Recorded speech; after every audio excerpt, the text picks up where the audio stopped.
Dr. Ott, so much of young people creating these values and these ethics for themselves seems to be about having an understanding of self-worth, right? Of certainty that they are worthy of love like this. There are some youth who really struggle with that. So, how might we go about helping them not only create this ethic, but stand up for themselves in new sexual relationships?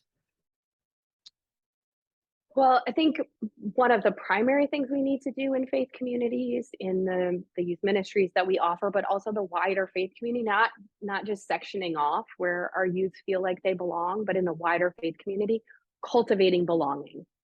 And the young adult research that's been done on this tells us that belonging is not just that I fit in. It's not about fitting in. It's not about becoming what the church wants me to become. It's about being valued for who I am, which might not fit the dominant kind of stereotype of what you want in youth and young adults, but also that the community is changed because of my presence.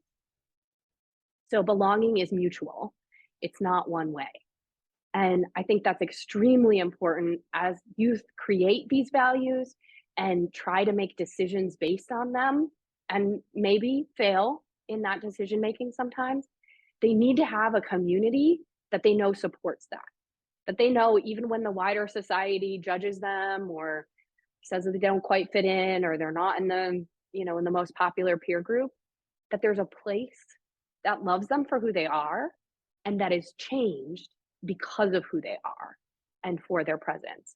And I think those two components hopefully form a foundation that will allow youth to go forward with strength in their values, wanting to make decisions based on that, but also knowing that even if they fail or those decisions don't turn out the way that they wanted them to, that they have a place to go to work through that, to share their feelings and their emotions around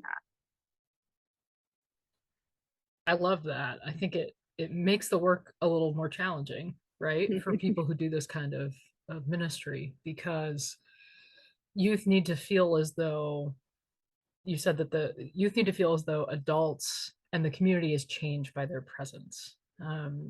That's not just, oh, we're going to have youth group over here. That's we are incorporating these young people into the life of the congregation as a whole or the community organization as a whole.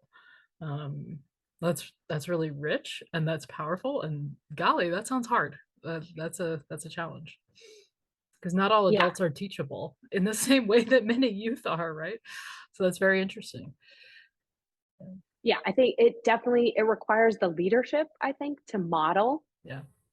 learning from and learning with the youth so Mhm. that, so that other adults who maybe think they're just there to set up the tables and chairs, or would like their loudness to go down to the wing where the youth ministry room is, um, that it actually is modeled by the youth leaders in the congregation and not just the youth ministry leader, but the But pastor, the associate leadership. pastors, yes, Mhm. by committee chairs. I mean, Yeah. putting the youth on different committees doesn't just have to be the education committee, where they can actually learn from these experiences.